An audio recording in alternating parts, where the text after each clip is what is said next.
Arruma aí o microfone dele, Rodrigo. É aqui? Tá arrumado. Tá arrumado? Bem perto do microfone. Tudo bem, Celso? Bom dia. Tudo tranquilo, graças a Deus. Bom dia, Dirley. Bom dia a todo mundo aqui. Bom dia aos ouvintes. Prazer estar aqui. Falar um pouquinho da história de Brusque. 166 anos. E aí? Tem muita coisa lá na Casa de Brusque. A Casa de Brusque hoje, ela pode-se dizer que ela tem a história de Brusque contada em todos os seus espaços lá, da fundação, da chegada do primeiro colono até os dias de hoje? Pode-se dizer isso? Documentos, enfim? Podemos dizer isso, né? Apesar de que a questão dos dias de hoje, né? A gente tem uma política lá no museu, até a atualidade, vamos chamar assim, né? Contemporânea, mas eu falo da fundação até o tempo contemporâneo. E antes da fundação também. Nós temos coisas lá, por exemplo, o Pedro Werner estava antes aqui. Sim. O Vicente Só estava antes aqui, né? Quem chegou primeiro, Vicente Só ou Pedro Werner? O Vicente Só, com certeza. Eu e o Rodrigo, né? A gente estava discutindo aqui conversando, né? Sobre margem direita, margem esquerda. Isso. A colônia Príncipe Dom Pedro e depois a colônia Itajaí. Itajaí. Né? Isso, Itajaí, exatamente. Itajaí. Bom, deixa eu vamos fazer uma anterioridade, já que tu perguntou isso. Vai lá. Primeiro, acho que é interessante nós colocarmos, hoje está muito em voga, né? A gente colocar um pouquinho, por exemplo, os povos originários. Nós tivemos aqui, as pessoas dizem 3 povos, na verdade nós tivemos só um, que são os Xóclins, né? Que estavam aqui há 6 a 8 mil anos, mais ou menos eles já estavam aqui. Quando essa turma começou a chegar, né? Nós tivemos aí o embate e tal, com os índios, exatamente com os indígenas, né? Exatamente porque eles tinham esse território como deles. Mas muito antes disso, eu gosto de contar a história, e essa história é verdadeira, eu documentei ela, né? Em 1769, nós tivemos em Brusque um casal de ex-escravizados chamado Garcia e Maria, que fugiram da escravidão lá em Florianópolis e vieram parar aqui, numa terra de muito cal. E aí, terra de muito cal é onde? Botuverá hoje. Certo. Botuverá. Certo. Esse casal morou 18 anos ali. Em 1777 deu um quiprocó lá em Floripa, deu o que deu? Que era desterro, né? A invasão espanhola. O que aconteceu? Um destacamento do exército do Brasil, ele fugiu. Ele era composto principalmente por indivíduos de cor negra, né? E ele fugiu de Florianópolis e veio parar aqui em Brusque também. Esse pessoal viveu aqui por 18 anos. 1769, portanto, nós estamos falando que Brusque só seria fundada em 1860, quase 100 anos antes. Viveram 18 anos, foram recapturados. O segundo cara não indígena que estava aqui era o Vicente Só. Na minha avaliação, né, tem outros historiadores aí que também falam semelhantemente, mas ninguém chegou a uma conclusão disso ainda. O Vicente Só chegou mais ou menos 30 anos antes. Porque o registro que nós temos lá em Itajaí, ele velhinho, já morto, que teria morrido, ele já digamos, ele não teria idade para ficar aqui em cima, aqui sozinho, com 70 anos. Porque 70 anos antigamente era uma pessoa muito velha. Com 50 os caras morriam, né? Era muito idoso. Com 50 era velho. Então eu creio que mais ou menos uns 30 anos antes. Em 1849, portanto, 11 anos antes dos alemães chegarem, aqui onde está o Bandeirante vivia a família Fortunato, que hoje moram na Ponta Russa, né? Toda a família mora ali, né? Tem um senhor só que mora no Santa Terezinha. 1849, 11 anos antes. Os Fortunato também eram ex-escravizados que vieram de Tijucas, né? E passaram a trabalhar para aquele cara que nós estávamos falando há pouco, o Pedro Werner, o Pedro Miúdo. Onde ficava o estabelecimento do Pedro Miúdo?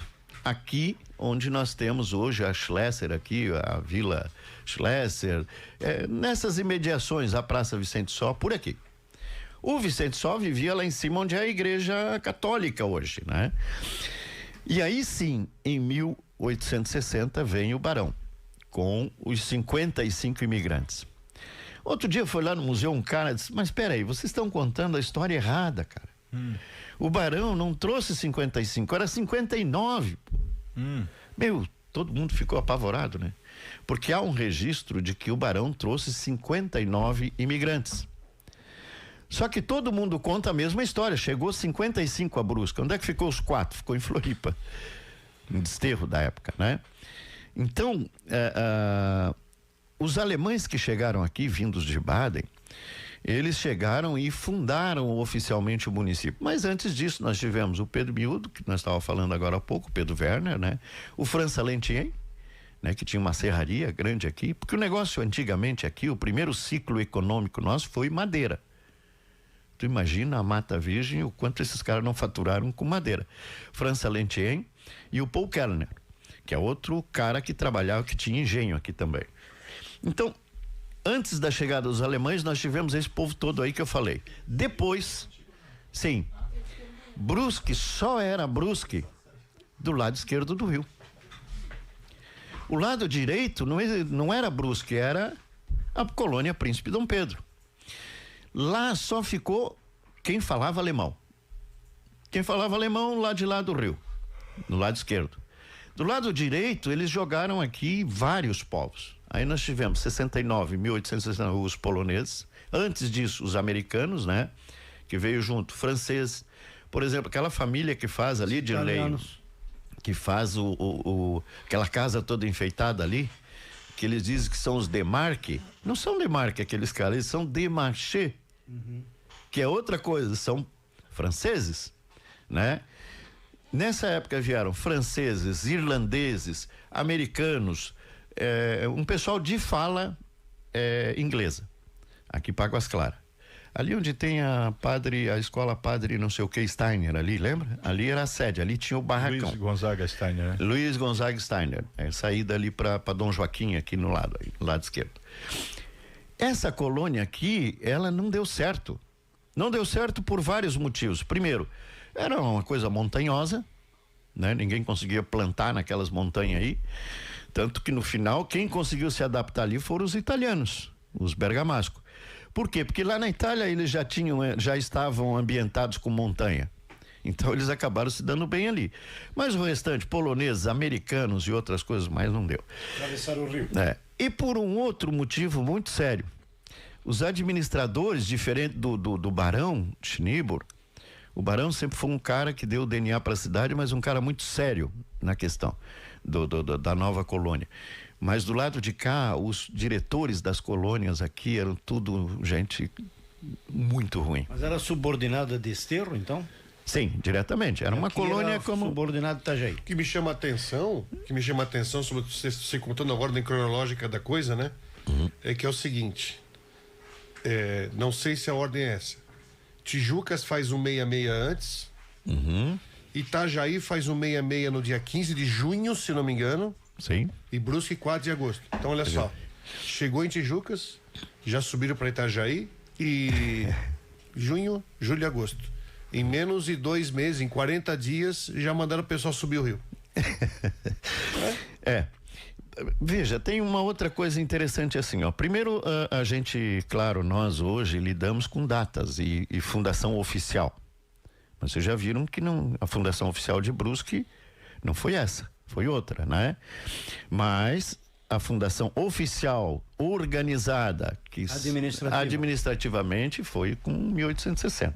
Tijucas é muito anterior a isso, né? Muito, muito, muito. Mas aí trabalha, mais antigos. só que eles trabalham com o tal da emancipação, né?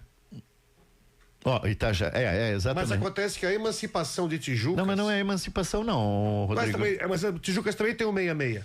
Não, mas ele é bem anterior, cara.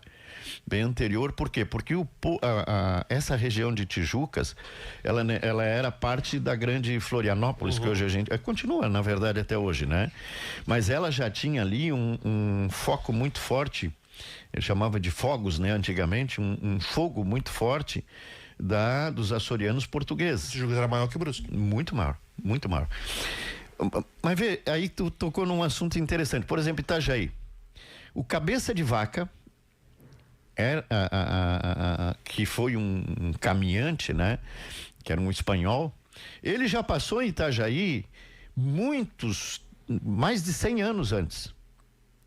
trazendo já gente que subiria o caminho do Piabiru para ir lá para cima para os Andes.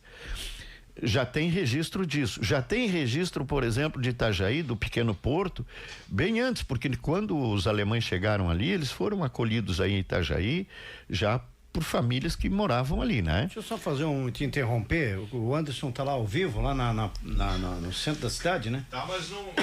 Mas já estou aguardando eles conectarem já desde faz uns 10 minutos agora. Mas ele está ao vivo. Estou esperando ele. Ele está ao vivo lá no centro. Mas estou esperando ele conectar aqui. Estou aguardando. Então tá bom. Já mandei lá, ouviu, Anderson? Quando ele continuar, dá um grito aí. Exato. Diga aí, Celso. Depois que eles chegavam ali em Itajaí, e essa distinção, Rodrigo, eu queria fazer para que o pessoal entenda por que a gente fala sobre a questão do porto de Brusque, que é um assunto que quase ninguém fala. Por quê? Porque a gente imagina porto quando tem grandes navios, quando tem aquela... É um rio navegável, né? Também. É, um rio navegável e tal. Mas, na verdade, nós podemos chamar isso de porto, por quê? Porque era um lugar onde se chegava via fluvial, né, que era o rio, porque naquela época a única estrada para Brusque era o rio. Não tinha outra maneira. Os nossos primeiros 55 imigrantes chegaram aqui 3 dias depois, levaram 3 dias para subir o Itajaí-Mirim até aqui no porto, ou seja, até aqui na Ponte Estaiada, que era onde era o local onde existia esse porto, onde era o centro nervoso de Brusque, onde tudo acontecia ali. Por que nós chamamos isso de porto?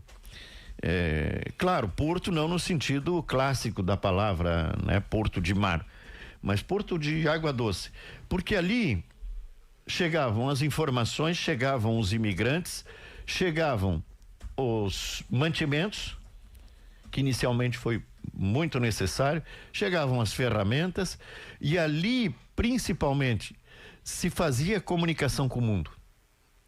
Ali vinha o carteiro que pegava as cartas dos imigrantes aqui, levava para Itajaí, que era botado no navio que levava para a Europa de volta e fazia o mesmo trajeto de lá para cá.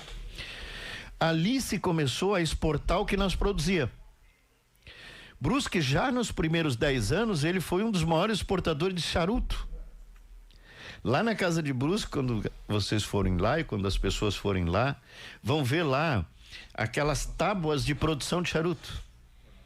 Essas tábuas eram usadas para nós produzir charuto em larga escala aqui. Assim como nós fomos um grande exportador de café, que quase ninguém fala também. Hoje, se tu vai a Botuverá, tu vai ver que tem muita família plantando café. Incrível. Aqui em Brusque, muita gente planta café. Tem a ver também com a cultura do fumo? Você falou, posso estar falando uma besteira gigante, porque... Deixa eu interromper vocês dois, porque o Luan está ao vivo de lá. Manda bala. Conseguimos aí uma conexão com ele, acho que é o Luan e o Anderson. Vê quem é que está ao vivo daí, o Luan ou o Anderson? Alô, equipe da Rádio Cidade, direto da Praça Barão de Schneeberg, estamos ao vivo esperando o contato de vocês.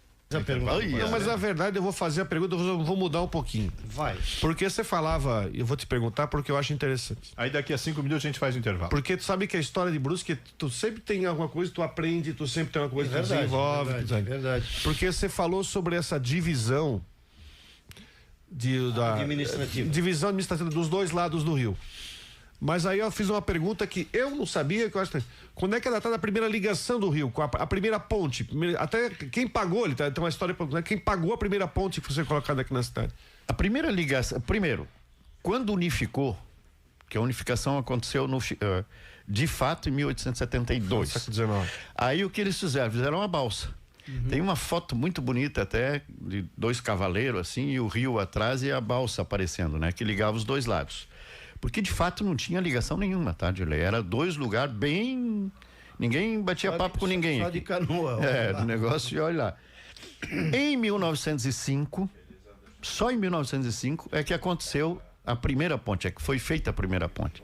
E essa primeira ponte, ela foi feita com dinheiro do velho Johann Hoffmann, que era dono dessas terras, ainda hoje a família é dona aqui do Terceiro Pasto, boa parte aí, o Willy Hoffmann, aquela turma toda, é tudo descendente desse cara. Esse cara emprestou a quantia necessária para fazer a primeira ponte de ferro, que durou até 1952. Depois nós chamamos de Irineu Bornhausen, que hoje é a Ponte Estaiada. Mas a primeira não foi a Nereu Ramos? Nereu Ramos, exatamente. Primeiro o nome emprestado a ponte. Emprestado. Mas Quem ela pagou era... foi o seu Hoffmann.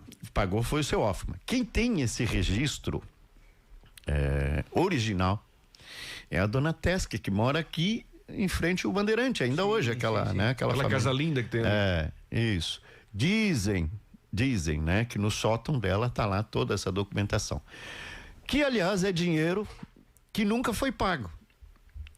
O município e o estado, que eles fizeram uma coisa conjunta ali para fazer essa ponte, nem o município nem o estado pagaram o velho Johann Hoffmann de volta. Ele emprestou e nunca recebeu.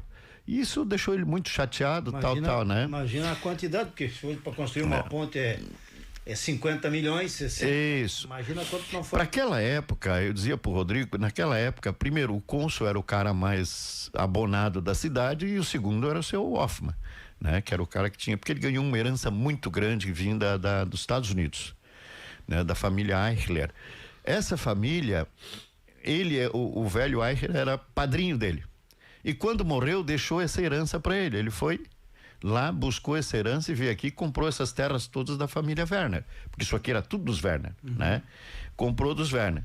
E guardou muito dinheiro. O cônsul ia na casa dele, tanto que o pastor Robos, quando registrou o falecimento do Johann, ele colocou lá alguma coisa semelhante assim, de que era um cara muito bom, mas bebia muito e foi enganado por muito espertalhão da cidade. Quando ele falou foi enganado por muito espertalhão da cidade, ele se referia ao cônsul. Desculpa a minha gripe aqui. Quer fazer um intervalo? Pode ser? Depois você continua? Pode ser. Mas o cônsul, ele pedia dinheiro emprestado pro velho Hoffmann, para bancar a empresa dele. E prometia um jurinho muito bom. Só que nem sempre o jurinho vinha e nem sempre... Então a fortuna do velho Hoffmann, ela foi se dilapidando no final. Mas se olha assim, né? Com tudo isso ainda... Imagina se não tivesse dilapidado. Com tudo isso ainda o velho Hoffmann ficou com muita coisa. Vou fazer um intervalo, depois Celso Deutscher, muito obrigado. Você vem aqui outras vezes aí pra gente falar da casa de Brusque. Quero fazer uma visita lá, Celso. Quero fazer uma... Celso, hoje tem o dia inteiro. Hoje eu ia perguntar, lá, isso mesmo, né? 17 horas, direi. Nós vamos fazer das 17 às 19. Eu recebi o convite, muito obrigado. E vou lá, hein? Eu vou lá. Vamos lá. Quero convidar toda a comunidade, as famílias, né? Hoje à noite nós vamos ter lá 4 corais. Vai ser uma visita bem diferente daquelas comuns que a gente tem. O pessoal vai chegar, nós vamos estar lá, né? Inclusive vai estar as autoridades, tudo lá, mas não vai ter discurso, né? Nós vamos fazer o encerramento do dia de Brusque com uma visita guiada para todo mundo, para as famílias e tudo mais, terminando com um café com história. Vai ter um café alemão e italiano lá no terceiro espaço do museu. O espaço de evento. Então nós vamos ter o coral alemão, para começar a visita, ali na casa em Chaimel. Aí visita a exposição dos 160 anos do Clube Cacetinho. Do Clube Cacetinho. Aí o pessoal vai ser convidado para ir para o museu propriamente dito, que é o segundo espaço. Lá nós vamos ter a apresentação do coral italiano e do coral polonês, que é muito interessante. O pessoal que é uma língua totalmente diferente da nossa, né? Ou pelo menos que a gente não ouve no dia a dia. E por último, lá no terceiro espaço, nós vamos tomar um café com engraçamento e a apresentação do coral da Unifeb com o MPB. Hoje eles não vão cantar as músicas tradicionais, aquelas vão fazer só MPB. Então nós vamos ter todas as etnias formadoras de Brusque com canto. E é um programa de lei, por isso é interessante, Rodrigo, convida a esposa, leva os filhos, vamos lá. Por quê? Porque a gente quer fazer cada vez mais com que as famílias visitem o museu. Se nós não colocar o gosto por história nos nossos filhos, nos netos, né? Nós tivemos semana passada o dia dos avós no museu. Precisa ver quantos avós levaram as crianças lá, os netinhos lá. É uma maneira de nós mantermos a história viva. Certo. Tem um cidadão, um tal de Valdomiro da Mota. Opa! Que o cara tem prometido e tal, mas tem pouco tempo, né, para coisa, eu entendo isso. Mas ele vai cumprir. Que até hoje ele não foi lá no museu visitar. Ele vai. Fui 2 vezes e tu não estavas. Ah, para. 2 vezes. Tem que ir quando ele está. 2 vezes. Não tem graça, pô. Vamos lá, olha, um convite então para todo mundo, hoje 17 horas lá no museu, vamos curtir história, ouvir a boa música tradicional da nossa cidade, compreender como é que Brusque foi formado. Eu sinto tanto às vezes quando a gente pega assim um dia de feriado, a gente nem sabe por que aquilo é feriado. No Brasil tem esse costume, né? Hoje é feriado por causa da nossa história. Então nada melhor que terminar o dia lá conhecendo um pouco mais da história do nosso município. Tá bom? Muito obrigado aí sempre pelo carinho de vocês aqui da rádio comigo, né? Espero ter contribuído de alguma maneira também para as pessoas conhecerem um pouquinho mais a nossa história de Brusque e se Deus quiser, ao longo do tempo aí nós vamos trazer mais fatos pitorescos da cidade. Um dia eu queria vir aqui, Valdomiro, para contar só aquelas histórias muito loucas de Brusque. Ixi, tipo assim, o primeiro assassinato que aconteceu em Brusque por causa de uma laranja. Ô, louco. Na frente do Clube Casetiro. Tem isso? Depois você conta, vamos fazer, senão você conta agora não e... dá spoiler. Não dá spoiler. Um dia a gente vem só para falar dessas coisas. E eu quero te sugerir aqui, sem comentários, eu quero sugerir que em breve a Casa de Brusque, assim como fez a exposição de 160 anos e muito bem feita, eu estive lá, a gente fez a cobertura do Clube de Caça e Tiro Araújo Brusque, e pense também em fazer uma exposição dos profissionais de Brusque, dos clubes profissionais Paysandu, Carlos Renault e Brusque Futebol Clube. Quem sabe é uma ideia. Eu estive conversando com o pessoal do Carlos Renault, eles têm um material muito grande, o Paysandu também tem, o Queca me disse isso.